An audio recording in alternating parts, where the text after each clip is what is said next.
Hi guys, in this video I'll show you how to configure schedule refresh in Power BI. Now step 1 is just open the Power BI app, or you can say the Power BI website in your browser in your laptop, and once you're at the home page you can just click on go to my project section, and from this section you can choose the project that you want to schedule the refresh of. Now in our case you can just select the any of the projects that you have in the recent history. So just click on open the project and you will see this button, which is kind of you can say a refresh or the schedule option. Just click on this option, and once you click here you will be sent to this section inside the semantic models.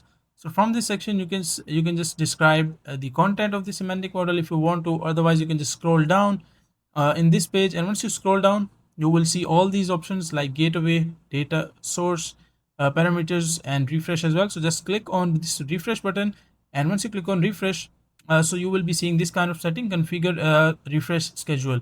Define a data refresh schedule to import data from the data source into the semantic model. So from this setting you can just turn this on, and once you turn this on, so you will be seeing all these options similar to this one. So refresh frequency, you can just click on this one as well, like if you want to select it daily or weekly, so you can set it. And once it is set, so you can just click on the time zone as well. So make sure to choose the right time zone that is fit for you. And once you add the time zone, after that you can just add another time as well. Like as you can see, these are some times if you want to add some manual time. So just click on add another time and it will be added. You can change it if you want to. And after that, send refresh failure notifications to, like who do you want to send the refresh failures. So you can just select semantic model owner, which will be you in your case, or might be someone else.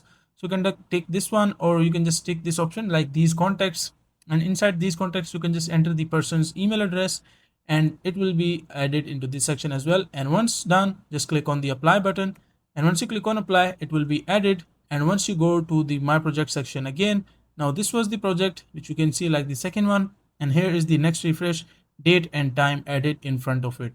So that is a simple and easy process of how you can do it. Now make sure to like the video and subscribe to the channel if you find this video useful.